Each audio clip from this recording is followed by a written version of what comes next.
사망 증명. 일부 불가능한 사건. 1. 한지우는 커피를 입에 댄 채로 굳어버렸다. 전화기 너머의 목소리가 두 번째로 같은 말을 반복했다. 떨리는 음성. 진짜 공포에 질린 사람만이 낼 수 있는 그런 떨림이었다. 제 남편 사망보험금이 지급됐다는 연락을 받았어요. 근데 남편이 지금 제 옆에 살아서 숨 쉬고 있다고요. 지우는 커피잔을 책상에 내려놓았다. 5년간 보험조사관으로 일하면서 온갖 사기 수법을 봤지만 이런 케이스는 처음이었다. 아니, 이건 사기 수법으로 분류할 수조차 없었다. 논리적으로 불가능한 상황이었다. 고객님, 죄송하지만 다시 한번 정리해 주시겠습니까? 남편분이 사망하셨는데. 사망 안 했어요. 여성의 목소리가 날카롭게 끊어들었다. 안 죽었다니까요. 지금 제 옆에서 텔레비전 보고 있어요. 직접 들려드릴까요? 수화기 너머로 웅얼거리는 남성의 목소리가 들렸다. 뉴스 앵커의 멘트에 대꾸하는 듯한 지극히 일상적인 음성이었다. 지우는 컴퓨터 화면을 응시했다. 검색창에 이미 해당 보험증권 번호가 입력되어 있었다. 엔터키를 누르자 화면이 전환됐다. 보험금 지급 완료. 피보험자 박민혁 37세. 사망일 2025년 12월 14일. 지급액 12억 원. 지급일 2025년 12월 18일. 오늘이 12월 22일이었다. 나흘 전에 돈이 나갔다. 12억이라는 거액이 정상적인 승인 절차를 모두 거쳐서 합법적으로 이체됐다. 고객님, 실례지만 성함이 어떻게 되십니까? 이수진이요. 박민혁 아내입니다. 지우는 화면을 스크롤했다. 수익자 정보가 떴다. 이수진. 일치했다. 주민등록번호, 계좌번호, 모든 게 정확했다. 수진 씨, 지금 당장 남편분과 함께 저희 사무실로 오실 수 있겠습니까? 네. 지금 바로 갈게요. 통화가 끊겼다. 지우는 의자 등받이에 몸을 기댔다. 5년간의 경험이 말하고 있었다. 이건 단순 착오가 아니라고. 시스템 오류도 아니라고. 누군가 의도적으로 만든 상황이라고. 문제는 그 의도가 도무지 이해되지 않는다는 거였다. 보험 사기라면 죽은 사람을 산 사람처럼 꾸며야 한다. 반대가 아니라. 그런데 지금은 산 사람을 죽은 사람으로 만들어 놓고 보험금까지 지급했다. 대체 누가, 왜? 지우는 프린터를 향해 손을 뻗었다. 관련 서류를 모두 출력해야 했다. 사망진단서, 사망신고서, 보험금 청구서, 지급결정서. 하나하나 검토해야 했다. 프린터가 돌아가는 동안 지우는 창밖을 바라봤다. 12월의 서울은 차가웠다. 하늘은 회색이었고 거리의 사람들은 목도리에 얼굴을 묻고 걸었다. 그녀는 문득 깨달았다. 이 사건이 끝날 때쯤이면 세상이 지금과 완전히 다르게 보일 거라는 걸. 2. 출력된 서류는 총 23장이었다. 지우는 그것들을 책상 위에 펼쳐놓고 하나씩 읽어 내려갔다. 첫 장은 사망진단서였다. 대학병원 응급의료센터 발행. 담당 의사 김태형. 의사 면허번호, 서명, 날인까지 모두 정확했다. 사망 원인 심근경색.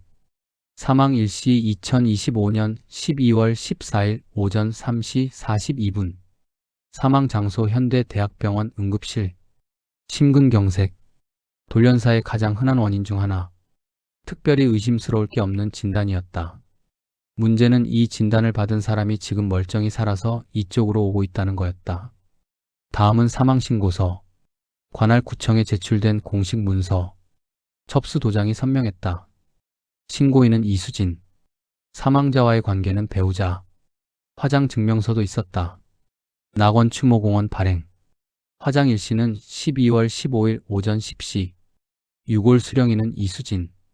지우는 서류를 내려놓고 컴퓨터 화면으로 시선을 옮겼다.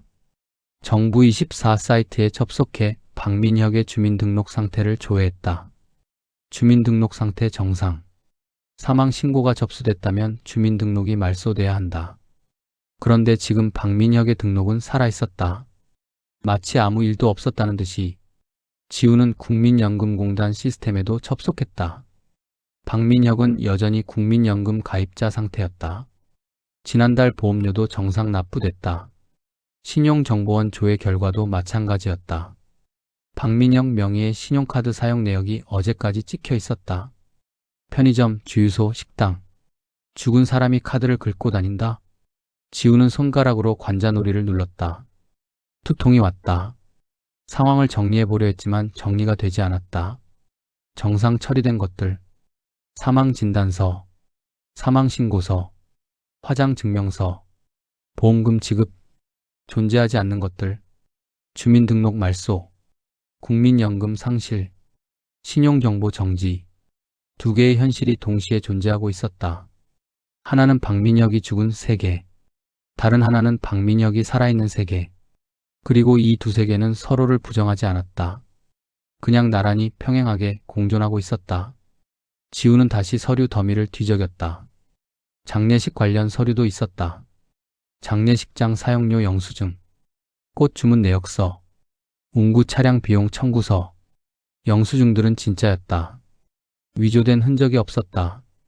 실제로 누군가 장례식장을 예약했고 꽃을 주문했고 운구 차량을 불렀다. 그럼 관 안에는 뭐가 들어 있었을까? 지우는 서류 중 하나를 다시 집어들었다. 화장 증명서. 여기에는 화장된 시신의 무게가 기록되어 있었다. 시신 중량 68kg. 박민혁의 신체 정보를 확인했다. 키 175cm, 체중 72kg. 오차 범위 내였다. 누군가 68kg짜리 무언가를 화장했다. 사람이 아니라면 무엇을? 돼지? 마네킹? 아니면 정말로 다른 사람의 시신? 노크 소리가 들렸다. 조사관님, 고객분들 오셨습니다. 지우는 서류를 정리하며 대답했다. 들어오시라고 하세요. 문이 열렸다. 30대 중반으로 보이는 부부가 들어왔다. 여자는 창백한 얼굴에 다크서클이 짙었다. 남자는 어깨가 움츠러들어 있었고 눈빛이 불안했다. 지우는 그들을 보는 순간 확신했다. 이 사건은 보험 사기가 아니라고. 이건 그보다 훨씬 더 깊고 어둡고 위험한 무언가라고. 3. 이수진은 의자에 앉자마자 손을 꼭 쥐었다. 손톱이 손바닥에 파고들 정도로 강하게. 그녀의 손등에 핏줄이 붉어졌다. 박민혁은 그 옆에 앉아서 지우를 빤히 쳐다봤다. 경계하는 눈빛이었다. 마치 자신이 함정에 걸렸다고 생각하는 것 같았다. 지우는 녹음기를 책상 위에 올려놓았다. 면담 내용을 녹음하겠습니다. 동의하십니까? 수진이 고개를 끄덕였다. 민혁은 잠시 망설이다가 따라서 고개를 끄덕였다. 녹음기에 빨간 불이 켜졌다. 박민혁 씨, 본인이 맞습니까? 네. 생년월일과 주민등록번호 뒷자리 첫 번째 숫자를 말씀해 주세요. 1988년 3월 17일. 일입니다. 지우는 신분증 사본과 대조했다. 일치했다. 최근에 병원에 입원하신 적이 있습니까? 없습니다. 응급실에 실려간 적은요? 그것도 없어요. 12월 14일 새벽에 어디 계셨습니까? 민혁이 수진을 쳐다봤다. 수진은 입술을 깨물었다. 집에 있었어요. 잠자고 있었죠. 증인이 있습니까? 아내가 옆에 있었어요. 지우는 수진을 바라봤다. 수진 씨, 그날 밤 남편분이 집에 계셨습니까? 수진이 대답하기까지 3초가 걸렸다. 네. 거짓말이었다. 지우는 알 수 있었다. 5년간 수백 명의 거짓말쟁이를 상대하며 익힌 감각이었다. 수진의 눈동자가 살짝 오른쪽으로 흔들렸다. 거짓말할 때 나타나는 전형적인 신호. 하지만 지우는 추궁하지 않았다. 아직은. 민혁 씨, 현대대학병원에 가본 적 있습니까? 있어요. 언제입니까? 3년 전쯤이요. 건강검진 받으러 갔었어요. 그 이후로는요? 없습니다. 지우는 사망진단서를 꺼내 두 사람 앞에 놓았다. 이 서류를 보십시오. 당신이 12월 14일 새벽 3시 42분에 현대대학병원 응급실에서 사망했다고 되어 있습니다. 심근경색으로. 민혁의 얼굴이 하얗게 질렸다. 수지는 서류를 보지도 않았다. 그녀는 이미 알고 있었다. 이건 말도 안 돼요. 민혁의 목소리가 떨렸다. 저 안 죽었어요. 보시다시피 살아있잖아요. 그럼 이 진단서는 위조라는 겁니까? 당연하죠. 누가 이런 걸? 위조가 아닙니다. 지우의 단호한 음성이 민혁의 말을 잘랐다. 김태영 의사에게 직접 확인했습니다. 본인이 발급한 게 맞다고 했어요. 병원 시스템에도 기록이 남아 있습니다. 12월 14일 새벽 3시 17분 심정지 상태의 남성 환자 이송. 3시 42분 사망 확인. 환자 이름 박민혁. 수진의 손이 더 세게 쥐어졌다. 손톱 밑으로 피가 배어나오기 시작했다. 민혁은 입을 벙긋거렸다. 말이 나오지 않았다. 지우는 화장 증명서를 추가로 내밀었다. 그리고 당신은 화장됐습니다. 12월 15일 오전 10시 추모공원에서 유골은 수진 씨가 수령했고요. 미쳤어요? 민혁이 소리쳤다. 저 지금 여기 살아서 앉아 있잖아요. 알고 있습니다. 지우는 차분하게 대답했다. 그래서 묻는 겁니다. 도대체 무슨 일이 벌어진 건지. 침묵이 흘렀다. 길고 무겁고 숨막히는 침묵. 그 침묵을 깬 건 수진이었다. 제가 했어요. 민혁이 아내를 쳐다봤다. 믿을 수 없다는 표정이었다. 지우는 수진에게서 눈을 떼지 않았다.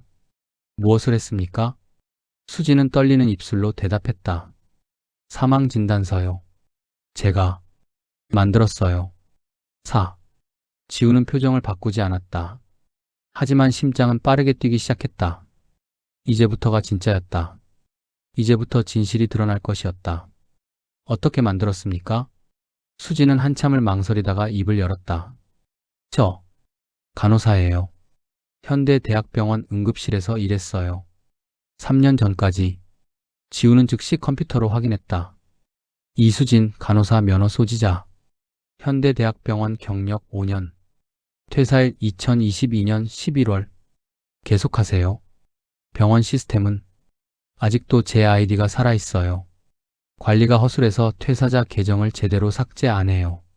그걸로 접속해서 기록을 만들었어요. 응급실 내원 기록, 심전도 검사 결과, 사망 확인 기록. 의사 서명은요? 김태영 선생님은 제 선배예요. 병원 다닐 때 친했어요. 그분한테 부탁했어요. 사망 진단서 위조를 부탁했다고요? 아니요. 수진이 고개를 저었다. 거짓말했어요. 제 친척이 해외에서 사망했는데 한국 서류가 필요하다고. 형식적으로만 발급해달라고. 지우는 속으로 감탄했다. 깔끔했다. 의사는 진짜로 서류를 발급했고 법적으로 아무 문제가 없었다. 거짓말을 한 건 수진이었고 의사는 그저 속은 것뿐이었다. 사망신고는 어떻게 했습니까? 구청에 직접 갔어요. 사망진단서 들고. 공무원은 서류만 확인해요. 시신을 확인하진 않아요. 장례식은요? 하지 않았어요.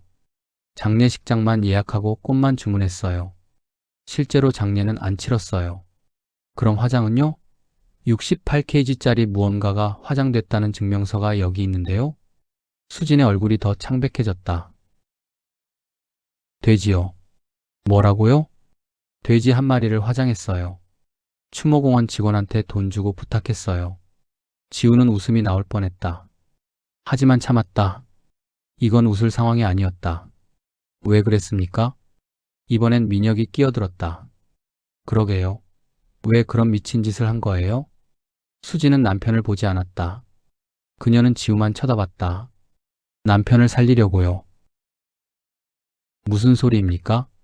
남편을 죽이려는 사람들이 있어요. 그래서 제가 먼저 죽인 거예요. 서류상으로만. 지우는 몸을 앞으로 기울였다. 자세히 설명해 주십시오. 수지는 긴 숨을 들이쉬었다. 그리고 말하기 시작했다. 남편은 3년 전까지 어떤 조직에 있었어요. 보험 사기 조직이요. 그 사람들이 하는 일은 사람을 죽이는 게 아니에요. 사람을 지우는 거예요. 지운다? 서류상으로 죽게 만드는 거요. 실제로는 살아있지만 기록에서는 죽은 사람으로 그렇게 만들어 놓고 보험금을 타요. 그리고 그 사람은 사라지는 거죠. 지우의 등줄기로 소름이 흘렀다. 사라진다는 게 무슨 뜻입니까? 주민등록도 없고 신용도 없고 법적으로 존재하지 않게 되는 거요. 살아있지만 죽은 사람. 유령처럼 사는 거죠. 민혁이 고개를 떨구었다. 부정하지 않았다. 그건 사실이었다. 남편이 조직을 빠져나오려고 했어요. 그랬더니 협박이 들어왔어요. 너도 유령으로 만들어주마라고. 수진의 목소리가 떨렸다. 그래서 제가 먼저 한 거예요. 그 사람들보다 먼저 남편을 죽여서 그들이 손댈 수 없게 만든 거요. 지우는 서류 더미를 다시 쳐다봤다. 갑자기 모든 게 다르게 보이기 시작했다. 이건 사기가 아니었다. 생존 전략이었다. 조직 이름이 뭡니까? 몰라요. 연락 방법은요? 그쪽에서 연락 와요. 조직원 이름은 하나라도 압니까? 수진이 입술을 깨물었다. 한참을 망설이다가 떨리는 목소리로 말했다. 한 명만 알아요. 누굽니까? 수진이 지우를 똑바로 쳐다봤다. 한지우요. 지우는 숨이 멎었다. 뭐라고요? 그 사람이 남편한테 처음 일을 시킨 사람이에요. 3년 전에. 한지우. 당신 이름이잖아요. 지우는 입을 열었다가 닫았다. 할 말이 없었다. 아니, 할 말이 너무 많아서 아무것도 나오지 않았다. 민혁이 지우를 빤히 쳐다봤다. 당신, 기억 안 나요? 저는 당신을 본 적이 없습니다. 거짓말 마세요. 3년 전 당신이 나한테 모든 걸 가르쳐 줬어요. 사람을 서류로 죽이는 법, 보험금 타는 법, 흔적 안 남기는 법. 아닙니다. 저는 그때 당신이 한 말 기억나요? 사람은 서류로 죽일 수 있다. 피 한 방울 안 묻히고. 그게 당신 입버릇이었어요. 지우는 손을 떨며 물잔을 집어들었다. 물을 마셨지만 목이 마른 건 가라앉지 않았다. 수진이 가방에서 뭔가를 꺼냈다. 사진이었다. 이것 좀 보세요. 사진 속에는 호텔 로비가 보였다. 그리고 두 사람. 박민혁과 그 옆에 서 있는 여자. 여자의 얼굴은 한지우와 똑같았다. 아니, 정확히는 95% 같았다. 헤어스타일이 달랐다. 화장도 달랐다. 하지만 윤곽, 눈, 코, 입 모두 한지우였다. 지우는 사진을 집어들고 자세히 들여다봤다. 사진 속 여자가 입은 옷, 검은색 블레이저에 베이지색 블라우스, 그리고 갈색 가방. 지우는 그 옷을 알고 있었다. 그 가방도 알고 있었다. 3년 전 자신이 실제로 가지고 있던 것들이었다. 이게 대체 어떻게 된 거예요? 지우는 중얼거렸다. 수진이 조용히 대답했다. 그건 제가 묻고 싶은 말인데요. 오. 면담은 거기서 중단됐다. 지우는 두 사람을 돌려보내고 혼자 사무실에 남았다. 사진은 책상 위에 놓여 있었다. 지우는 그것을 집어들었다 내려놓기를 반복했다. 3년 전, 2022년 12월. 그때 무슨 일이 있었나? 지우는 컴퓨터를 켜고 자신의 근무 기록을 확인했다. 2022년 12월 5일부터 19일까지 2주간의 병가 기록이 있었다. 병가 사유는 개인 사정이었다. 개인 사정? 지우는 기억을 더듬었다. 그때 무슨 일이 있었지? 아팠나? 어디 여행을 갔나? 아무것도 생각나지 않았다. 휴대폰 기록을 확인했다.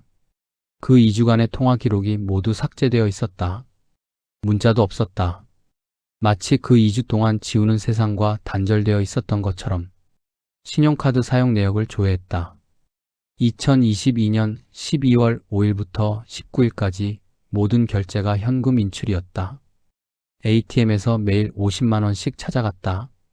총 700만 원. 왜? 무엇 때문에? 지우는 손으로 얼굴을 감쌌다. 머리가 아팠다. 아니, 머리가 아픈 게 아니라 무언가 빠져있는 느낌이었다. 마치 퍼즐 조각 하나가 송두리째 사라진 것처럼. 그녀는 자리에서 일어나 집으로 갔다. 집은 조용했다. 혼자 사는 원룸이었다. 지우는 신발도 벗지 않고 안방으로 들어가 옷장을 뒤지기 시작했다. 검은색 블레이저. 있었다. 베이지색 블라우스? 있었다. 갈색 가방. 있었다. 모두 3년 전에 샀던 것들이었다. 지우는 그것들을 바닥에 늘어놓고 사진과 대조했다. 일치했다. 사진 속 여자가 입은 옷과 똑같았다. 그럼 사진 속 여자는 나였나? 아니다. 아닐 거다. 나는 그런 일을 한 적이 없다. 하지만 증거는 거짓말하지 않았다. 지우는 옷장 맨 아래 서랍을 열었다. 오래된 수첩들이 쌓여 있었다. 그녀는 2022년 것을 찾아냈다. 수첩을 펼쳤다. 12월 5일, 빈 페이지. 12월 6일, 빈 페이지. 12월 7일부터 18일까지 모두 빈 페이지. 그리고 12월 19일. 그날 페이지에는 한 줄이 적혀 있었다. 오늘부터 나는 다른 사람이 된다. 지우는 수첩을 떨어뜨렸다. 이건 내 필체였다. 내가 쓴 게 맞았다. 하지만 무슨 뜻이지? 다른 사람이 된다? 왜? 지우는 침대에 주저앉았다. 숨이 가빠졌다. 심장이 빠르게 뛰었다.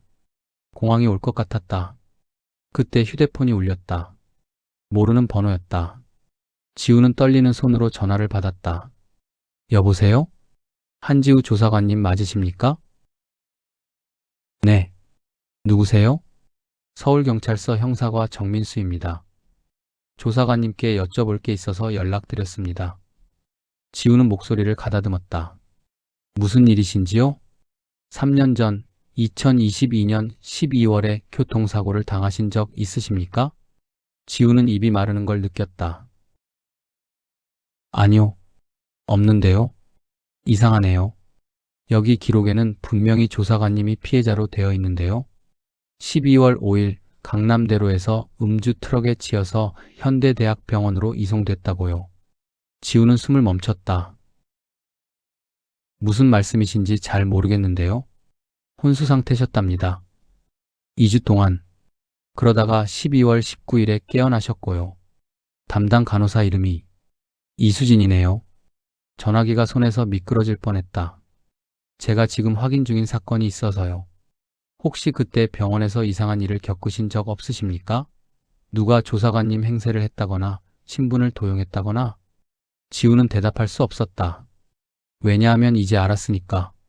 3년 전 2주 동안 자신이 혼수 상태로 누워있을 때 누군가 자신의 얼굴을 하고 자신의 옷을 입고 자신의 이름으로 세상을 돌아다녔다는 걸. 그리고 그 누군가는 박민혁에게 보험 사기를 가르쳤다. 한지우라는 이름으로. 조사관님? 계세요? 지우는 겨우 목소리를 짜냈다. 네, 있습니다. 혹시 시간 되실 때 서로 한번 뵙겠습니까? 제가 여쭤볼 게 좀 있어서요. 네, 그러죠. 전화를 끊었다. 지우는 바닥에 떨어진 수첩을 집어들었다. 오늘부터 나는 다른 사람이 된다. 이제 이해됐다. 이 문장을 쓴 건 자신이었다. 혼수에서 깨어난 날 병원 침대에서 자신이 빠진 2주를 되찾을 수 없다는 걸 알았을 때, 그래서 결심한 것이었다. 그 2주의 나는 나가 아니었다. 오늘부터 진짜 나로 살겠다. 하지만 이제 그 가짜가 돌아왔다. 3년 만에 박민혁이라는 미끼를 던지며 6. 다음날 아침 지우는 서울경찰서로 향했다. 정민수 형사는 40대 중반의 남자였다. 피곤한 얼굴에 구겨진 와이셔츠. 전형적인 형사 스타일이었다. 와주셔서 감사합니다.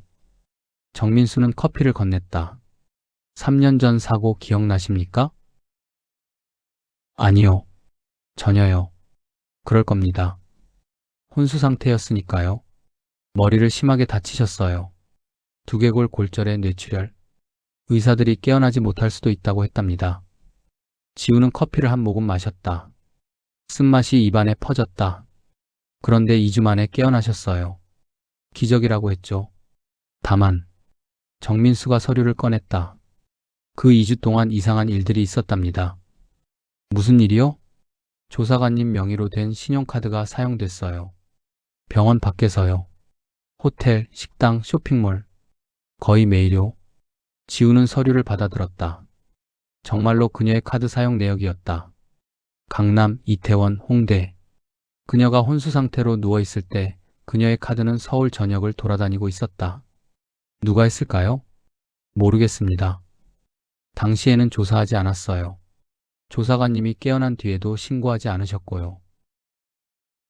제가요? 네. 병원에서 퇴원하시면서 아무 문제 없다고 하셨답니다. 그래서 그냥 넘어갔죠. 지우는 눈을 감았다. 3년 전에 나는 왜 그랬을까? 왜 신고하지 않았을까? 그런데 최근에 비슷한 사건들이 연속으로 터졌어요. 정민수가 파일을 펼쳤다. 보험금 사기 사건입니다. 죽지 않은 사람이 죽은 것으로 처리되고 보험금이 지급되는 총 17건이에요. 피해액만 200억이 넘습니다. 지우는 숨을 들이켰다. 17건이나요? 네. 그런데 이 사건들의 공통점이 있어요. 정민수는 명단을 보여줬다. 피해자 명단. 박민혁, 최영수, 김도훈, 이정훈, 강태양, 송민재. 이 사람들 전부 같은 조직 출신이에요. 보험 사기 조직. 그리고 이들은 모두 조직을 빠져나오려다가 이렇게 됐어요. 죽은 사람으로 처리돼서. 지우는 명단을 훑었다. 박민혁의 이름이 맨 위에 있었다. 그리고 또 하나의 공통점. 정민수가 다른 서류를 꺼냈다. 이 사람들 모두 3년 전에 한지우라는 인물로부터 교육을 받았답니다. 보험 사기 방법을요. 지우는 고개를 저었다. 제가 아니에요. 알고 있습니다. 조사관님은 피해자예요. 정민수는 또 다른 사진을 꺼냈다. 이 사람이 진짜 범인일 겁니다. 사진 속에는 한 여자가 있었다. 한지우와 닮았다. 아니, 거의 똑같았다. 하지만 뭔가 달랐다. 눈빛, 표정, 분위기. 누구죠? 한지은입니다. 조사관님 동생이고요. 지우는 사진을 떨어뜨렸다. 뭐라고요? 조사관님 친동생 맞죠? 10년 전에 가출했다고 되어 있는데요. 지우는 입술을 떨었다. 지은, 동생. 10년 전 고등학교 2학년 때 가출해서 소식이 끊긴 동생. 경찰에 실종 신고까지 했지만 찾지 못했다. 1년 뒤에 어머니가 돌아가셨다. 지은을 찾지 못한 슬픔 때문에 지우는 그 뒤로 동생을 포기했다. 아니, 죽은 거라고 생각했다. 근데 살아있었다? 그것도 범죄 조직의 핵심으로? 확실합니까? 네. 지문과 DNA가 일치합니다. 그리고 정민수는 또 다른 서류를 꺼냈다. 한지은은 조사관님이 혼수 상태일 때 조사관님 행세를 했어요. 병원에서 몰래 나가서 조사관님 신분증을 들고 다니며 활동했죠. 그게 가능했던 이유는 간호사. 지우가 중얼거렸다. 이수진이 도왔군요. 맞습니다. 이수진은 당시 담당 간호사였어요. 그녀가 한지은에게 조사관님 정보를 넘겨줬고 한지은은 그걸로 신분을 도용했죠. 지우는 머리를 쥐어뜯었다. 모든 게 연결됐다. 수진, 민혁, 지은, 그리고 자신. 모두 3년 전 그 병원에서 만났다. 그럼 이수진도 조직원이었어요? 아니요. 이수진은 협박당했어요. 한지은이 그녀의 약점을 잡았죠. 불법 의료행위 같은 걸요. 그래서 어쩔 수 없이 도왔답니다. 지우는 이해했다. 수진이 왜 그렇게 죄책감에 시달렸는지, 왜 민혁을 살리려고 그런 미친 짓을 했는지. 그녀도 피해자였다. 한지은은 지금 어디 있습니까? 모릅니다. 3년 전 이후로 흔적이 없어요. 완전히 사라졌죠. 지우는 입술을 깨물었다. 그럼 어떻게 찾습니까? 정민수는 잠시 망설이다가 말했다. 조사관님이 미끼가 돼주셔야 할 것 같습니다. 미끼요? 네.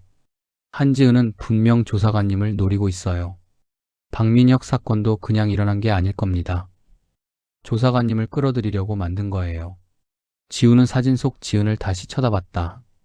10년 만에 보는 동생의 얼굴. 예전보다 야위었다. 눈빛도 날카로워졌다. 하지만 여전히 지은이었다. 왜죠? 왜 절 노리는 거죠? 정민수는 고개를 저었다. 그건 조사관님이 더 잘 아실 것 같은데요. 지우는 대답할 수 없었다. 왜냐하면 정말로 몰랐으니까. 지은이 왜 자신을 증오하는지, 왜 이런 끔찍한 일들을 벌이는지, 10년 전 대체 무슨 일이 있었던 건지. 7. 지우는 경찰서를 나와 차에 앉았다. 시동을 걸지 않았다. 그냥 핸들을 붙잡고 앉아 있었다. 휴대폰이 울렸다. 모르는 번호. 또? 하지만 지우는 전화를 받았다. 여보세요? 침묵. 3초 정도의 침묵 끝에 목소리가 들렸다.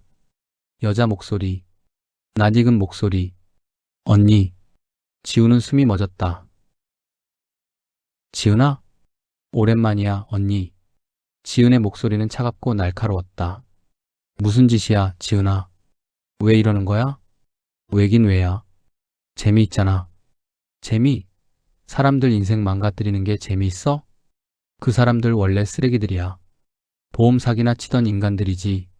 내가 뭘 잘못했어? 넌 범죄자야, 지은아. 웃음소리가 들렸다.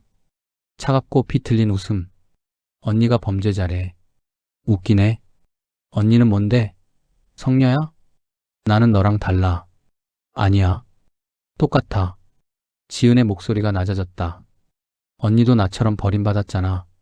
엄마한테. 무슨 소리야? 엄마는 언니만 사랑했어. 나는 투명 인간이었지. 성적 잘 받아도 상 받아도 아무도 안 봤어. 다 언니한테 밀렸거든. 지우는 고개를 저었다. 아니야. 엄마는 너를. 닥쳐. 지은이 소리쳤다. 거짓말하지 마. 나는 알아. 엄마가 날 어떻게 봤는지. 왜 언니처럼 못하니? 왜 언니만큼 안 예쁘니? 맨날 그랬잖아. 지우는 입을 다물었다. 아무 말도 할 수 없었다. 왜냐하면 사실이었으니까. 어머니는 정말로 그랬다. 지은을 지우와 비교했다. 늘. 그래서 나는 가출했어. 그리고 알았지. 세상은 나 같은 인간한테 관심 없다는 걸. 한지은은 아무도 기억 안 해. 지은의 목소리가 떨렸다. 그런데 한지우는 달라. 한지우로 살면 사람들이 날 봐. 인정해줘. 그래서 언니 신분 빌렸어. 3년 전에. 내가 혼수 상태일 때. 응. 고마워, 언니. 덕분에 처음으로 진짜 사람이 된 기분이었어. 지우는 주먹을 쥐었다. 그럼 지금은 뭐야? 왜 이런 짓을 하는 거야? 복수지. 누구한테? 언니한테. 지우는 말문이 막혔다. 내가 뭘 잘못했는데? 존재 자체가 잘못이야, 언니. 지은의 목소리가 얼음처럼 차가워졌다. 언니가 있어서 내가 없었어. 언니가 빛나서 내가 어두웠어. 언니가 사랑받아서 내가 미움받았어. 지은아, 그건 이제 역전시킬 거야. 언니를 나락으로 끌어내리고 나는 언니 자리에 앉을 거야. 지우는 떨리는 목소리로 물었다. 어떻게? 내일 밤 12시 낙원 추모공원으로 와. 혼자. 왜? 안 오면 박민혁 죽어. 전화가 끊겼다. 지우는 휴대폰을 떨어뜨렸다. 손이 떨렸다. 온몸이 떨렸다. 10년 만에 들은 동생의 목소리는 낯선 괴물의 목소리였다. 2부 진실의 층이 8. 한지우는 그날 밤 한숨도 자지 못했다. 침대에 누워 천장을 바라보며 10년 전의 기억들을 하나씩 꺼내봤다. 지은이 가출하던 날, 그날도 이렇게 겨울이었다. 눈이 내렸다. 지은은 아무 말 없이 집을 나갔다. 가방 하나 들고. 지우는 그날 학교에 있었다. 돌아왔을 때 지은은 이미 사라진 뒤였다. 어머니는 울었다. 매일 밤 울었다. 지은을 찾아달라고 경찰서에 가고 전단지를 돌리고 방송에도 나갔다. 하지만 지은은 나타나지 않았다. 1년 뒤 어머니는 심장마비로 쓰러졌다. 병원으로 실려갔지만 살리지 못했다. 의사는 말했다. 스트레스성 심근경색이라고. 오랜 시간 쌓인 슬픔과 불안이 심장을 멈추게 했다고. 지우는 그때 알았다. 지은이 어머니를 죽인 거라고. 가출이 살인이 될 수 있다는 걸 그때 처음 배웠다. 그 뒤로 지우는 지은을 증오했다. 아니, 증오하려고 했다. 하지만 미움보다는 죄책감이 더 컸다. 내가 뭘 잘못했을까? 내가 동생한테 더 잘해줬어야 했나? 내가 덜 빛났어야 했나? 그런 질문들이 지우를 괴롭혔다. 10년 동안. 그리고 이제 지은이 돌아왔다.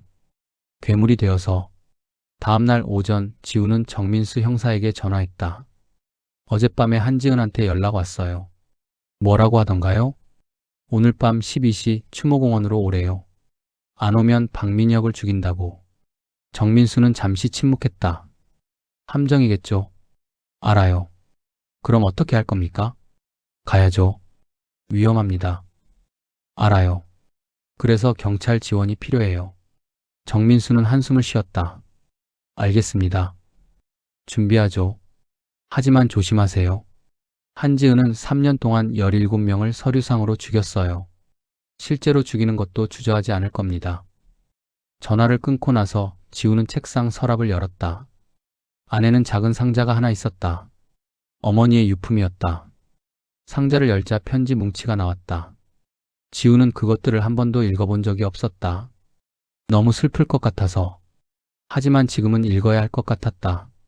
첫 번째 편지를 펼쳤다. 지은아, 엄마가 미안해. 오늘도 너한테 화를 냈지. 언니 얘기만 했지. 하지만 엄마는 너를 사랑해. 언니보다 더. 왜냐하면 넌 더 여리니까. 더 다치기 쉬우니까. 엄마는 내가 다칠까봐 무서워. 지우는 손이 떨렸다. 두 번째 편지. 지은아, 오늘 너희 학교 갔다 왔어. 선생님이 그러시더라. 내가 요즘 힘들어한대. 왜 엄마한테 말 안 했니? 엄마는 항상 내 편이야. 언니가 아무리 잘해도 엄마 마음속에서 제일은 너야. 세 번째, 네 번째, 다섯 번째. 편지는 총 98통이었다. 모두 지은에게 쓴 것이었다. 가출한 뒤에도 어머니는 매일 편지를 썼다. 보낼 수 없다는 걸 알면서도. 마지막 편지는 어머니가 죽기 하루 전에 쓴 것이었다. 지은아, 엄마가 곧 갈 것 같아. 심장이 이상해. 의사는 괜찮대지만 엄마는 알아. 곧 너한테 갈 거야. 그때 말해줄게. 엄마가 얼마나 너를 사랑했는지. 미안해, 지은아. 표현을 못해서. 엄마가 서툴러서. 사랑한다, 우리 막내딸. 지우는 편지를 내려놓고 눈물을 닦았다. 지은은 이 편지들을 본 적이 없었다. 어머니가 자신을 얼마나 사랑했는지 몰랐다. 그래서 증오했던 거였다. 그래서 괴물이 된 거였다. 지우는 편지 뭉치를 가방에 넣었다. 오늘 밤 지은에게 이걸 보여줘야 했다. 그게 유일한 방법일 것 같았다. 9. 낙원 추모공원은 서울 외곽에 있었다. 거대한 산 중턱에 자리 잡은 죽은 자들의 도시. 지우는 밤 11시 50분에 도착했다. 주차장에는 차가 한 대도 없었다. 가로등만이 희미하게 빛나고 있었다. 지우는 차에서 내렸다. 겨울바람이 얼굴을 때렸다. 눈이 내리기 시작했다. 10년 전 그날처럼 추모공원 입구로 걸어갔다. 문은 잠겨있지 않았다. 누군가 미리 열어둔 것이었다. 안으로 들어가자 긴 길이 펼쳐졌다. 양옆으로 납골당들이 늘어서 있었다. 수만 개의 이름표가 빽빽하게 붙어 있었다. 죽은 자들의 이름. 지우는 걸었다. 눈은 점점 더 많이 내렸다. 발자국 소리만이 고요를 깼다. 10분쯤 걸었을까? 앞쪽에 불빛이 보였다. 작은 광장이 나타났다. 그 한가운데 한 사람이 서 있었다. 한지은이었다. 10년 만에 보는 동생. 지은은 검은색 롱코트를 입고 있었다. 머리는 어깨까지 내려왔다. 얼굴은 창백했고 눈빛은 차갑게 빛났다. 왔네, 언니. 지은의 목소리는 조용했다. 하지만 그 안에 담긴 감정은 폭풍 같았다. 지은아. 지우는 천천히 다가갔다. 5m 정도 떨어진 곳에서 멈췄다. 박민혁은 어디 있어? 지은이 손을 들어 왼쪽을 가리켰다. 어둠 속에서 사람의 형체가 보였다. 의자에 묶여있는 남자. 박민혁이었다. 입에는 테이프가 붙어 있었다. 살아있어. 아직은. 지은이 미소 지었다. 비틀린 미소. 왜 이러는 거야, 지은아? 왜긴. 재미있잖아. 사람 인생 가지고 노는 게 재미있어? 응. 특히 언니 인생이면 더. 지우는 한 걸음 더 다가갔다. 나한테 화난 거 알아. 내가 잘못했어. 미안해. 미안? 지은이 웃었다. 날카롭게. 미안하다고? 그게 다야? 아니. 이것도 있어. 지우는 가방에서 편지 뭉치를 꺼냈다. 엄마가 너한테 쓴 거야. 내가 가출하고 나서 매일 썼어. 98통. 지은의 표정이 흔들렸다. 순간적으로. 거짓말. 아니야. 진짜야. 읽어봐. 지우는 편지를 앞으로 내밀었다. 지우는 망설였다. 그러다가 천천히 다가와 편지를 받았다. 첫 장을 펼쳤다. 읽기 시작했다. 두 번째, 세 번째. 지은의 손이 떨리기 시작했다. 엄마는 날 사랑했어? 그럼. 너만 사랑했어. 거짓말이야. 아니야. 엄마는 날 사랑한 게 아니라 널 너무 사랑해서 표현을 못한 거야. 서툴렀던 거야. 지우는 편지를 움켜쥐었다. 손에 힘이 들어가 종이가 구겨졌다. 그럼 난 뭐야? 10년 동안 뭐였어? 피해자야, 지은아. 오해의 피해자. 지은이 고개를 들었다. 눈에 눈물이 고였다. 언니, 난. 그 순간이었다. 뒤에서 발자국 소리가 들렸다. 지우가 돌아봤다. 어둠 속에서 여러 명의 사람들이 나타났다. 5명, 아니 7명. 모두 검은 옷을 입고 얼굴을 가렸다. 지우는 본능적으로 깨달았다. 이건 지은의 계획이 아니었다. 지은아, 뒤를 봐. 하지만 너무 늦었다. 검은 옷의 남자 하나가 지은에게 달려들었다. 지은이 피하려 했지만 손목을 붙잡혔다. 다른 남자가 뒤에서 팔을 꺾었다. 으윽. 지은이 비명을 질렀다. 지우도 붙잡혔다. 2명의 남자가 양팔을 붙잡고 꿈쩍 못하게 만들었다. 그때 어둠 속에서 한 사람이 더 걸어 나왔다. 중년의 남자였다. 50대 정도. 회색 수트를 입고 있었다. 얼굴에는 미소가 있었다. 냉소적인 미소. 오랜만이네, 지은아. 그 남자의 목소리를 듣는 순간 지은의 얼굴이 창백해졌다. 최 실장? 그래, 나야. 최 실장이라 불린 남자는 천천히 다가왔다. 3년 만이지? 연락도 없이 어디 갔었니? 난 조직 나왔어요. 허락도 없이? 최 실장은 지은의 턱을 손으로 잡았다. 규칙 잊었니? 조직에서 나가려면 먼저 죽어야 해. 그게 우리 방식이잖아. 지은이 침을 삼켰다. 그래서 박민혁을 이용했구나. 최 실장이 민혁을 쳐다봤다. 귀한 미끼였어. 덕분에 널 잡았으니까. 지우는 상황을 파악했다. 지은은 미끼였다. 진짜 목표는 지은이었다. 박민혁도 자신도 모두 덫이었다. 누구세요? 지우가 물었다. 최 실장이 지우를 쳐다봤다. 나는 이 조직의 실장이지. 보험회사 사기방지팀 프로드 프리벤션 팀 팀장이기도 하고. 지우는 숨이 막혔다. 보험회사 내부자? 맞아. 놀랍지?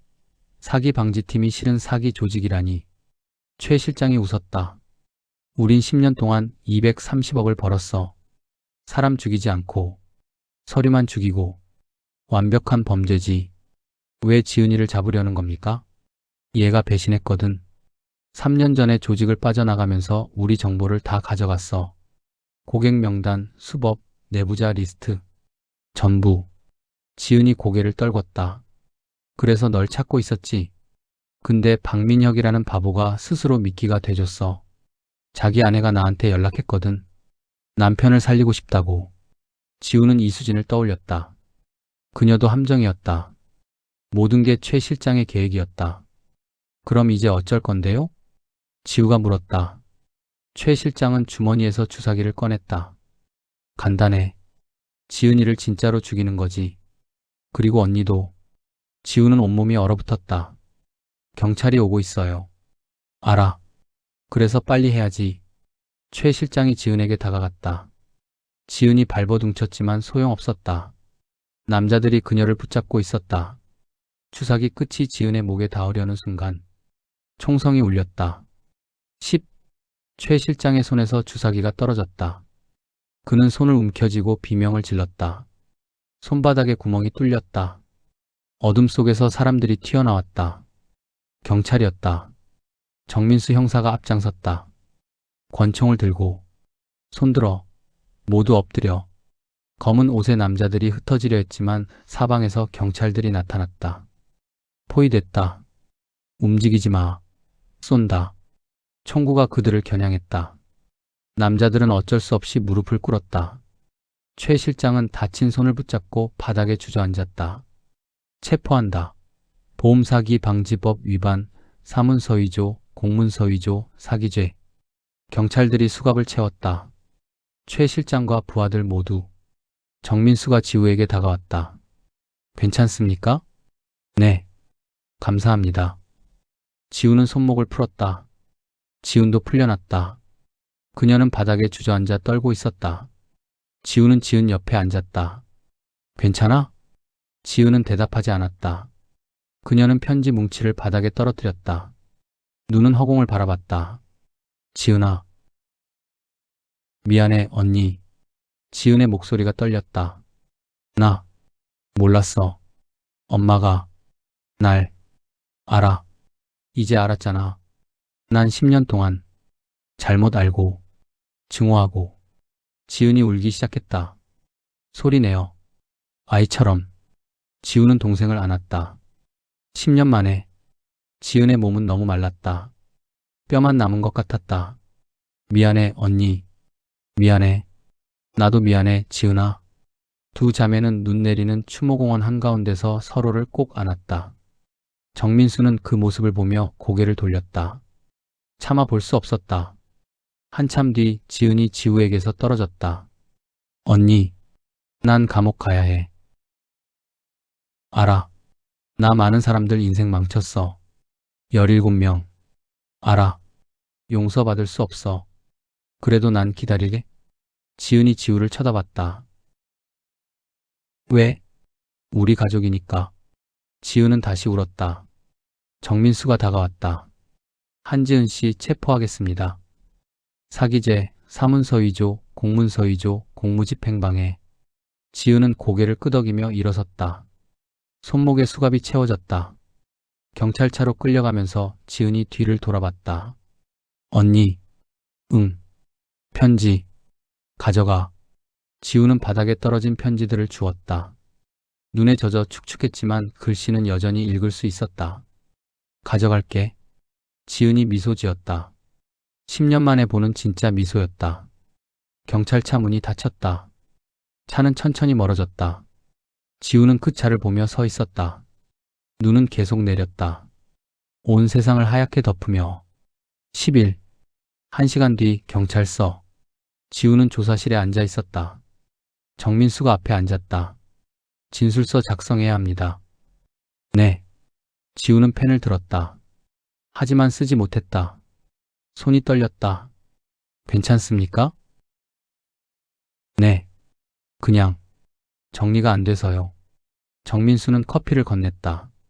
천천히 하세요. 오늘은 이걸로 충분합니다. 지우는 커피를 마셨다. 뜨거웠다. 목구멍이 되는 것 같았다. 박민혁은요? 병원으로 갔습니다. 외상은 없고 쇼크 상태예요. 아내가 함께 있습니다. 이수진도요? 네. 그녀도 피해자로 분류됐습니다. 최 실장이 협박했던 게 확인됐어요. 지우는 안도의 한숨을 쉬었다. 그럼 다른 피해자들은요? 17명. 모두 연락 중입니다. 사망 기록을 복구해야 해요. 시간이 걸리겠지만 모두 정상으로 돌아갈 겁니다. 다행이네요. 정민수는 파일을 열었다. 한지은에 대해 얘기해 봅시다. 지우는 고개를 끄덕였다. 그녀는 조직의 핵심이었어요. 최 실장 바로 아래. 실질적인 현장 책임자였죠. 3년 전까지는. 왜 나갔어요? 양심의 가책이었던 것 같습니다. 진술에 따르면 17명을 죽이면서 죄책감을 느꼈대요. 그래서 조직 정보를 다 빼돌리고 도망쳤죠. 그럼 왜 박민혁을 이용했어요? 복수였어요. 조직에 대한. 박민혁을 미끼로 써서 조직을 무너뜨리려 했던 거죠. 그런데 정민수가 한숨을 쉬었다. 계획이 엉켰어요. 최 실장이 먼저 알아챘고 역이용했죠. 지우는 이해했다. 지우는 영웅이 되려 했던 거였다. 피해자들을 구하려 했던 거였다. 하지만 실패했다. 형량은 어떻게 될까요? 길 겁니다. 최소 10년. 아마 15년 이상일 거예요. 지우는 입술을 깨물었다. 제가 면회 갈 수 있나요? 물론입니다. 가족이니까요. 감사합니다. 정민수는 파일을 닫았다. 조사관님 힘내세요. 조사관님 잘못 아닙니다. 알아요. 하지만 지우는 알고 있었다. 자신에게도 책임이 있다는 걸. 10년 전 동생을 더 사랑했어야 했다는 걸. 더 신경 썼어야 했다는 걸. 이제 와서 후회해도 소용없었다.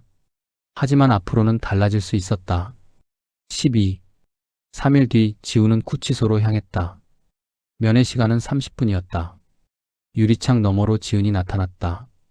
죄수복을 입고 있었다. 얼굴은 더 야위었다. 수화기를 들었다.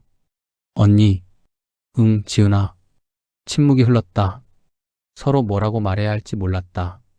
지우가 먼저 입을 열었다. 아프진 않아? 괜찮아. 여기 사람들 나한테 잘해줘. 다행이다. 또 침묵. 지은이 말했다. 언니 나 많이 생각했어. 응. 내가 왜 이렇게 됐나? 언제부터 꼬였나? 지우는 대답하지 않았다. 듣고만 있었다. 아마 엄마 돌아가신 날부터인 것 같아. 그날 나는 뉴스로 알았어. 엄마가 돌아가셨다고. 장례식도 못 갔어. 무서워서. 무서웠어? 응. 언니 볼까봐. 엄마 볼까봐. 내가 죽인 거잖아, 엄마를. 아니야. 아니야? 응. 엄마는 심장병으로 돌아가신 거야. 내 탓 아니야. 하지만 내가 가출해서. 그건 방아쇠였을 뿐이야. 진짜 이유는 병이었어. 의사가 그랬어. 엄마는 오래전부터 심장이 안 좋으셨대. 지우는 눈물을 닦았다. 그래도 난 나쁜 딸이야. 나도 나쁜 언니야. 언니, 나도 너한테 잘못했어. 너무 빛나려고만 했어. 너는 생각 안 하고. 아니야, 언니는. 아니야. 내 잘못도 있어. 인정해. 지은이 고개를 숙였다. 그럼, 우리 둘 다 나쁜 거네? 응. 둘 다. 두 자매는 웃었다. 슬픈 웃음. 언니 나 나가면. 응? 다시 시작할 수 있을까? 당연하지. 진짜? 응. 나랑 같이. 우리 다시 가족하자. 지은이 울기 시작했다. 고마워, 언니. 고마워. 나도 고마워, 지은아. 돌아와줘서. 면회 시간이 끝났다. 교도관이 지은을 데리고 갔다. 지은은 계속 뒤를 돌아봤다. 손을 흔들었다. 지우도 손을 흔들었다. 유리창이 닫혔다. 지우는 구치소를 나왔다. 밖은 여전히 추웠다. 하지만 마음은 조금 따뜻했다. 13. 같은 날 저녁, 지우는 박민혁과 이수진을 만났다. 카페였다. 조용한 곳. 민혁은 많이 회복된 것 같았다. 수진도 표정이 밝아졌다. 어떻게 지내세요? 지우가 물었다. 괜찮아요. 이제 진짜로 살 수 있을 것 같아요. 민혁이 대답했다. 사망 기록 복구됐어요? 네. 어제 완료됐어요. 이제 진짜 사람이에요. 수진이 웃었다. 다행이네요. 조사관님 덕분입니다. 정말 감사해요. 아니에요. 전 제 일을 한 것뿐이에요. 잠시 침묵이 흘렀다. 수진이 입을 열었다. 조사관님, 한지은 씨는요? 구치소에 있어요. 재판 기다리는 중이고요. 형량이 어떻게 될까요? 길 거예요. 10년 이상. 수진이 한숨을 쉬었다. 그 사람, 나쁜 사람은 아니었어요. 알아요. 3년 전에 병원에서 저를 많이 도와줬어요. 제가 실수했을 때 덮어주고 힘들 때 위로해주고 좋은 선배였어요. 그랬군요. 근데 어느 날 갑자기 달라졌어요. 조직에 들어가면서 눈빛이 변했어요. 차갑게. 지우는 고개를 끄덕였다. 사람은 환경에 따라 변해요. 네. 그래서 더 슬퍼요. 민혁이 끼어들었다. 저도 그랬어요. 조직에 있을 때는 양심이 마비됐어요. 사람을 서류로 죽이는 게 게임 같았어요. 근데 빠져나오니까 후회가 밀려오더라고요. 이제 어떻게 할 거예요? 속죄하려고요. 제가 망친 사람들 찾아가서 사과하려고요. 힘들 거예요. 알아요. 근데 해야죠. 제가 한 짓인데. 지우는 민혁을 보며 생각했다. 이 남자도 변했구나. 범죄자에서 인간으로. 조사관님은 어떻게 하실 거예요? 수진이 물었다. 저요? 원래 하던 일 계속하죠. 보험조사관. 계속하실 거예요? 네. 이 일이 좋아요. 진실을 찾는 게 힘들지 않으세요? 힘들죠. 근데 보람 있어요. 수진이 미소 지었다. 멋있으세요? 아니에요. 세 사람은 커피를 마시며 이런저런 이야기를 나눴다. 미래에 대해, 희망에 대해, 용서에 대해. 시간이 흘러 밤이 깊었다. 헤어지면서 민혁이 말했다. 조사관님 정말 감사합니다. 언젠가 꼭 보답하겠습니다. 아니에요. 잘 사세요. 그게 보답이에요. 네, 꼭 그렇게 하겠습니다. 지우는 두 사람을 보며 손을 흔들었다. 그들은 눈 오는 거리로 사라졌다. 손을 맞잡고 지우는 혼자 남았다. 하지만 외롭지 않았다. 14. 일주일 뒤 재판이 시작됐다. 법정은 사람들로 가득했다. 기자들, 피해자들, 가족들. 한지은이 피고석에 앉았다. 죄수복 대신 정장을 입었다. 얼굴은 창백했지만 눈빛은 또렷했다. 판사가 입장했다. 피고인 한지은, 일어나세요. 지은이 일어났다. 피고인은 보험사기 방지법 위반, 사문서위조, 공문서위조, 사기죄로 기소됐습니다. 혐의를 인정합니까? 네, 인정합니다. 변호인 할 말 있습니까? 국선 변호인이 일어났다. 피고인은 깊이 반성하고 있습니다. 또한 조직을 무너뜨리려는 선의가 있었습니다. 선처를 부탁드립니다. 검사가 일어났다. 피고인은 17명의 인생을 파괴했습니다. 단순한 사기가 아닙니다. 법적 살인입니다. 엄벌을 구합니다. 판사가 고개를 끄덕였다. 증인 신청 있습니까? 네. 한지우를 증인으로 신청합니다. 지우가 증인석에 섰다. 선서를 하고 앉았다. 검사가 물었다. 증인은 피고인과 어떤 관계입니까? 친동생입니다. 피고인에 대해 어떻게 생각합니까? 지우는 지은을 쳐다봤다. 지은도 지우를 쳐다봤다. 착한 아이였어요. 과거형입니까? 아니요. 지금도 착합니다. 다만 길을 잃었을 뿐이에요. 길을 잃었다? 네. 사랑받지 못한다고 착각해서 잘못된 길로 갔어요. 하지만 본질은 착한 아이예요. 검사가 코웃음 쳤다. 17명을 망친 사람이 착하다고요? 네. 그 17명을 구하려고도 했어요. 조직을 무너뜨리려 했어요. 실패했잖아요. 그래도 시도했어요. 그게 중요해요. 판사가 끼어들었다. 증인 피고인에게 형량을 줄여야 한다고 생각합니까? 지우는 고개를 저었다. 아니요. 벌은 받아야 합니다. 잘못한 건 잘못한 거니까요. 그럼 왜 변호합니까? 벌을 받아도 동생이라는 건 변하지 않으니까요. 나올 때까지 기다릴 거예요. 그게 가족이니까요. 법정이 조용해졌다.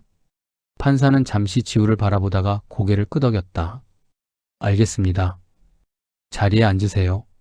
재판은 3시간 동안 계속됐다. 피해자들의 진술, 증거 검토, 최종 변론. 마지막으로 판사가 말했다. 피고인 한지은, 일어나세요. 지은이 일어났다. 최후 진술하시겠습니까? 네. 지은은 떨리는 목소리로 말하기 시작했다. 저는 많은 사람들에게 상처를 줬습니다. 17명의 인생을 망쳤습니다. 변명하지 않겠습니다. 제 잘못입니다. 그녀는 숨을 들이쉬었다. 하지만 한 가지만 말하고 싶습니다. 저는 처음부터 나쁜 사람이 아니었습니다. 사랑받고 싶었을 뿐입니다. 인정받고 싶었을 뿐입니다. 눈물이 흘렀다. 근데 방법을 몰랐어요. 그래서 잘못된 길로 갔어요. 후회합니다. 정말로. 그녀는 법정을 둘러봤다. 피해자분들께 사과드립니다. 제 평생을 걸고 속죄하겠습니다. 그녀는 지우를 쳐다봤다. 그리고 언니, 고마워. 나를 포기하지 않아줘서. 지우는 눈물을 닦았다. 판사가 망치를 두드렸다. 판결을 선고하겠습니다. 15. 판결은 징역 12년이었다. 법정이 끝나고 지우는 지은과 잠깐 만났다. 유리창 너머였다. 12년이야. 지은이 말했다. 길다.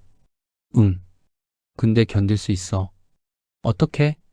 언니가 기다려준다고 했잖아. 지우는 미소 지었다. 응. 기다리래?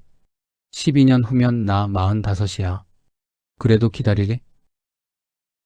언니는 혼자 살 거야? 아니, 너랑 살 거야. 나오면. 지은이 울었다. 미안해, 언니. 정말 미안해. 나도 미안해, 지은아. 교도관이 왔다. 시간이 끝났다. 지은이 일어섰다. 언니 자주 와줘. 당연하지. 매주 올게. 사랑해, 언니. 나도 사랑해, 지은아. 지은은 끌려갔다. 손을 흔들며. 지우는 그 뒷모습을 보며 서 있었다. 12년. 긴 시간이었다. 하지만 지우는 기다릴 것이었다. 왜냐하면 가족이니까.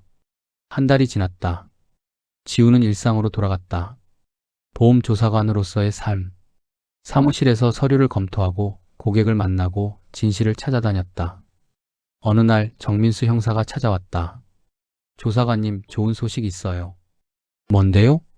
최 실장 조직 완전히 무너졌어요. 내부자들 전부 체포됐고 보험회사도 대대적인 감사 들어갔어요. 다행이네요. 그리고 피해자 17명 모두 정상 복귀했어요. 사망 기록 말소되고 신용 회복됐어요. 지우는 안도의 한숨을 쉬었다. 정말 다행이네요. 조사관님 덕분입니다. 아니에요. 다 같이 한 거죠. 정민수가 커피를 건넸다. 그런데 조사관님. 네? 동생분 면회 자주 가세요? 네. 매주 가요. 힘들지 않으세요? 힘들죠. 근데 해야죠. 존경합니다. 뭘요? 가족을 포기하지 않는 거요. 지우는 미소 지었다. 가족이니까요. 그날 저녁 지우는 다시 구치소로 갔다.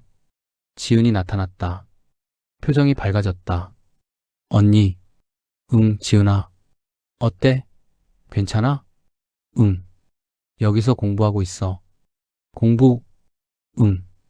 검정고시 준비해. 나중에 대학도 가고 싶어. 대학? 응. 심리학 공부하고 싶어. 나 같은 사람들 돕고 싶어. 지우는 눈물이 날 것 같았다. 잘 생각했어. 잘할 거야. 언니 덕분이야. 아니야. 내가 한 거야. 두 자매는 웃었다. 그리고 이야기를 나눴다. 일상에 대해, 미래에 대해, 희망에 대해. 시간이 흘러 면회가 끝났다. 다음 주에 또 올게. 응. 기다리게. 지은이 손을 흔들며 사라졌다. 지우는 구치소를 나왔다. 밖은 여전히 추웠다. 하지만 별이 빛나고 있었다. 지우는 하늘을 올려다봤다. 엄마 봐요. 지은이 돌아왔어요. 늦었지만요. 바람이 불었다. 따뜻한 바람. 마치 어머니의 대답 같았다. 잘했어, 지우야. 지우는 웃으며 걸어갔다. 집으로. 혼자였지만 외롭지 않았다. 왜냐하면 이제 가족이 있었으니까. 기다릴 가족이. 3부. 16. 12년이 흘렀다. 아니, 정확히는 11년 10개월 23일이 흘렀다. 한지우는 달력의 날짜를 지워가며 그 시간을 세워왔다. 4376일. 매주 금요일마다 구치소로, 나중에는 교도소로 면회를 갔다. 한 번도 빠뜨리지 않았다. 처음 몇 년은 힘들었다. 지은의 눈빛에서 절망이 보였다. 담장 안의 삶은 그녀를 갉아먹고 있었다. 하지만 지우는 포기하지 않았다. 매주 새로운 이야기를 들려주고 바깥 세상의 소식을 전했다. 5년째 되던 해 지은이 검정고시에 합격했다. 만점이었다. 그 소식을 듣고 지우는 면회실에서 울었다. 유리창 너머에서 지은도 울었다. 8년째 지은은 대학 입학 자격을 얻었다. 교도소 안에서 온라인 강의를 들을 수 있게 됐다. 심리학을 전공했다. 범죄 심리학. 그리고 이제 거의 12년이 다 되어갔다. 지우는 40대 중반이 됐다. 머리에 흰머리가 섞였고 눈가에 주름이 생겼다. 하지만 여전히 보험조사관이었다. 팀장이 됐다. 후배들을 가르치고 더 복잡한 사건들을 맡았다. 박민혁과 이수진은 결혼했다. 아이도 낳았다. 이름은 희망이었다. 그들은 가끔 지우에게 연락했다. 안부를 묻고 감사를 전했다. 정민수 형사는 경찰청 감사관이 됐다. 보험 사기 근절에 앞장서고 있었다.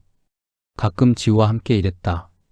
그리고 오늘 2037년 12월 19일 한지은의 출소일이었다.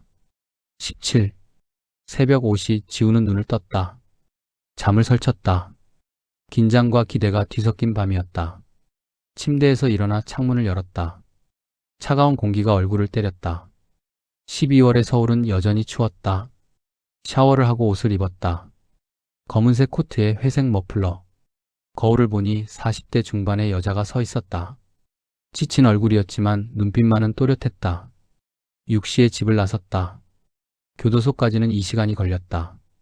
출소 시간은 오전 9시였다. 차 안에서 라디오를 켰다. 뉴스가 흘러나왔다. 12년 전 보험 사기 조직 사건의 핵심 인물 한지은 씨가 오늘 출소합니다.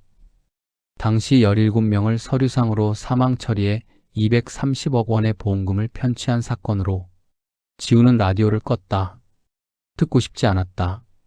차장 밖으로 풍경이 흘러갔다. 고층 빌딩, 아파트, 공장, 논밭. 점점 도시에서 멀어졌다. 8시 30분 교도소 앞에 도착했다. 이미 기자들이 몰려 있었다. 카메라를 들고 대기 중이었다. 지우는 차에서 내리지 않았다. 조금 떨어진 곳에 주차하고 기다렸다. 8시 50분 교도소 정문이 열렸다. 한 여자가 걸어 나왔다. 한지은이었다. 18. 지은은 많이 변했다. 12년 전에 그녀는 앙상하고 날카로웠다. 하지만 지금의 그녀는 달랐다. 여전히 말랐지만 얼굴에 온화함이 있었다. 머리는 어깨까지 내려왔고 옷은 단정했다. 교도소에서 나온 사람 같지 않았다. 기자들이 달려들었다. 한지은 씨, 12년간 어떻게 지냈습니까? 피해자들에게 할 말이 있습니까? 앞으로 계획은 뭡니까? 지은은 대답하지 않았다. 고개를 숙이고 걸었다. 기자들이 길을 막았지만 교도관들이 막아섰다. 지우는 차에서 내렸다. 지은아. 지은이 고개를 들었다. 지우를 봤다. 그녀의 얼굴이 환해졌다.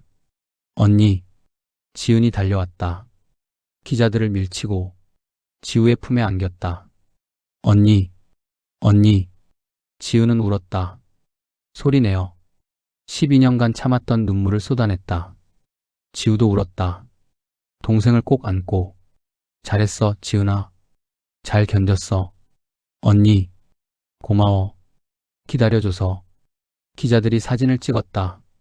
플래시가 터졌다. 하지만 두 자매는 신경 쓰지 않았다. 한참 뒤 지우가 지은을 떼어냈다. 가자. 집에. 집? 응. 우리 집. 지은은 놀란 표정으로 지우를 쳐다봤다. 나. 언니 집에 가도 돼? 당연하지. 너 갈 데 없잖아. 하지만은 무슨. 가족이잖아. 지은은 다시 울었다. 두 자매는 차에 탔다. 기자들이 따라오려 했지만 지우는 빠르게 차를 몰았다. 뒤에서 지은이 말했다. 언니, 늙었다. 지우는 웃었다. 너도 늙었어. 나이 먹었네, 우리. 그래도 아직 젊어. 언니, 나 이제 45이야. 나는 47이고. 두 자매는 웃었다. 차는 서울로 향했다. 새로운 시작을 향해. 19. 지우의 집은 작은 아파트였다. 2층짜리 빌라의 2층. 방 2개에 거실 하나.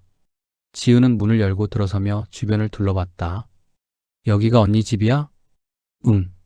좁지? 아니, 좋아. 따뜻해. 거실에는 소파와 작은 테이블이 있었다. 벽에는 사진들이 걸려 있었다. 어머니 사진, 어린 시절 두 자매의 사진, 그리고 최근 면회 때 찍은 사진들. 지은은 사진들을 하나하나 쳐다봤다. 눈물이 또 흘렀다. 언니, 나 사진 다 걸어놨네. 당연하지. 내 동생인데. 지은은 한 사진 앞에서 멈췄다. 어머니가 두 딸을 안고 웃고 있는 사진. 20년도 더 된 사진이었다.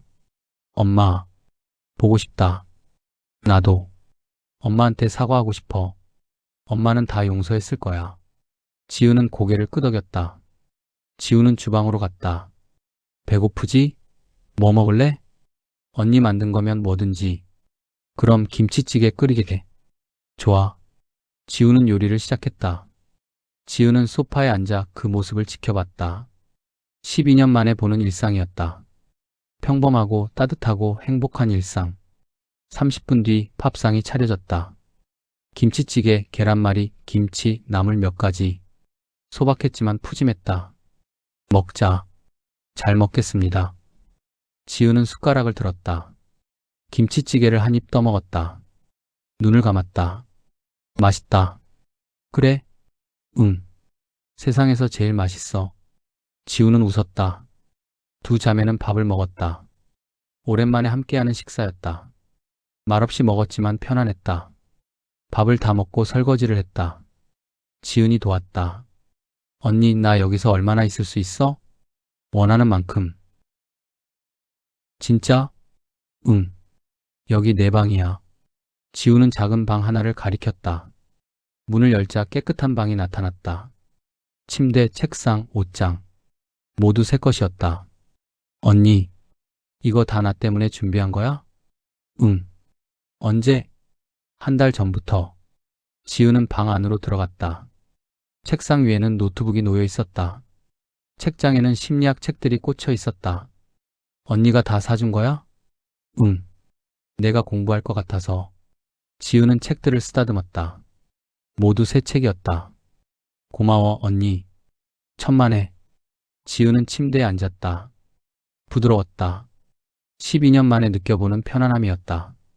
언니, 나 뭐 해야 할지 모르겠어. 천천히 생각하면 돼. 하지만 나 전과자야. 아무도 안 받아줄 거야. 지우는 지은 옆에 앉았다. 걱정 마. 내가 도와줄게. 어떻게? 일단 심리상담사 자격증 따자. 내가 교도소에서 온라인으로 거의 다 공부했잖아. 응. 근데 자격증 시험이 내년 초에 있어. 준비하면 충분히 붙어. 그럼 자격증 따면? 그럼 일자리 구하자. 내가 아는 상담센터 있어. 거기 소장님이 전과자도 받아줘. 지은의 눈이 빛났다. 정말? 응. 이미 얘기해뒀어. 지은은 지우를 껴안았다. 언니, 고마워. 정말 고마워. 우리 동생인데 당연하지. 20. 그날 밤 지우는 거실에서 차를 마시고 있었다. 지우는 자기 방에서 책을 읽고 있었다. 문틈으로 불빛이 새어나왔다. 지우는 미소 지었다. 평화로웠다. 12년 만에 느껴보는 평온이었다. 노크 소리가 들렸다. 언니 잘 거야? 아직. 왜? 지은이 나왔다. 잠옷을 입고 있었다. 나도 차 마셔도 돼? 그럼. 앉아. 지은은 지우 옆에 앉았다. 따뜻한 차를 한 모금 마셨다. 언니. 응? 나. 언니한테 물어볼 게 있어. 뭔데? 지은은 잠시 망설이다가 입을 열었다. 언니는 왜 날 포기하지 않았어? 지우는 찻잔을 내려놓았다. 무슨 뜻이야? 12년 동안 매주 면회 왔잖아. 한 번도 안 빠지고. 다른 가족들은 다 포기하던데. 근데 언니는. 지우는 창밖을 바라봤다. 너는 내 동생이니까. 그게 다야? 응. 그게 다야. 지우는 고개를 숙였다. 나는 언니한테 너무 못했어. 증오하고 복수하려 하고. 근데 언니는 다 지나간 일이야. 하지만 지우는 지은의 손을 잡았다. 지은아, 들어봐. 사람은 실수해. 나도 너도 누구나. 중요한 건 실수를 인정하고 고치는 거야. 나 고쳤어? 응. 너 많이 변했어. 12년 동안 봤어. 처음엔 화나고 절망하던 내가 점점 공부하고 성장하더라. 이제는 다른 사람이 됐어. 지은은 눈물을 닦았다. 언니, 나 잘할 수 있을까? 당연하지. 넌 잘할 거야. 확신해? 응. 내가 보증해. 지은은 웃었다. 그리고 지우에게 기댔다. 고마워, 언니. 천만의 동생. 두 자매는 그렇게 한참을 앉아 있었다. 말없이. 하지만 마음은 통했다. 20일. 3개월이 흘렀다. 지은은 심리상담사 자격증 시험을 봤다. 결과는 합격이었다. 높은 점수로. 지우는 지은을 데리고 상담센터로 갔다. 센터 소장은 50대 여성이었다. 따뜻한 미소를 가진 사람이었다. 한지은 씨죠? 반갑습니다. 네, 반갑습니다. 소장은 지은의 이력서를 읽었다. 교도소 경력이 적혀 있었다. 하지만 소장은 개의치 않았다. 전과가 있으시군요. 네, 상관없습니다. 저희는 사람의 과거보다 현재를 봅니다. 지은은 놀란 표정으로 소장을 쳐다봤다. 정말요? 네, 오히려 그 경험이 도움될 겁니다. 상담할 때요. 감사합니다. 시작은 자원봉사로 하시죠.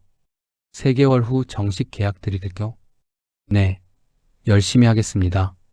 지은은 그날부터 상담센터에서 일하기 시작했다. 처음엔 서툴렀다. 내담자들과 대화하는 게 어색했다. 하지만 점점 나아졌다. 그녀의 경험, 그녀의 상처, 그녀의 성장이 모두 무기가 됐다. 어느 날 한 여고생이 상담을 받으러 왔다. 엄마가 날 싫어하는 것 같아요. 지은은 그 말을 듣고 깨달았다. 이 아이가 바로 과거의 자신이라는 걸. 왜 그렇게 생각해요? 엄마는 맨날 언니 얘기만 해요. 왜 언니처럼 못하냐고. 나는 투명 인간 같아요. 지은은 여고생의 손을 잡았다. 그건 엄마가 널 싫어해서가 아니야. 아니에요? 응. 엄마는 널 너무 사랑해서 표현을 못하는 거야. 서툰 거지. 정말요? 응. 나도 그랬거든. 오해했었어. 근데 나중에 알았어. 엄마가 날 제일 사랑했다는 걸. 여고생의 눈에서 눈물이 흘렀다. 어떻게 해야 해요? 엄마한테 물어봐. 솔직하게. 엄마 나 사랑해? 라고. 창피한데요? 괜찮아. 용기 내봐. 그럼 엄마도 용기 낼 거야. 여고생은 고개를 끄덕였다. 상담이 끝나고 여고생은 밝은 얼굴로 나갔다. 지은은 그 뒷모습을 보며 생각했다. 내가 누군가를 도울 수 있구나. 내 상처가 누군가의 약이 될 수 있구나. 그날 밤 지은은 지우에게 말했다. 언니, 나 오늘 처음으로 보람 느꼈어. 그래? 좋겠다. 응. 누군가를 도운다는 게 이렇게 좋은 거구나. 지우는 동생의 머리를 쓰다듬었다. 잘하고 있어, 지은아. 고마워, 언니. 6개월이 지났다. 지은은 정식 상담사가 됐다. 월급도 받기 시작했다. 적었지만 자립할 수 있는 금액이었다. 어느 날 지은이 지우에게 말했다. 언니, 나 이제 나가서 살까 봐. 지우는 놀란 표정으로 지은을 쳐다봤다. 왜? 불편해? 아니, 그게 아니라 언니한테 너무 의지하는 것 같아서. 의지해도 돼. 하지만 나 이제 어른이잖아. 독립해야지. 지우는 잠시 생각하다가 고개를 끄덕였다. 그래. 내가 원한다면. 언니 섭섭해? 아니. 자랑스러워. 지우는 지우를 껴안았다. 고마워, 언니. 진짜 고마워. 한 달 뒤 지우는 작은 원룸으로 이사했다. 센터 근처였다.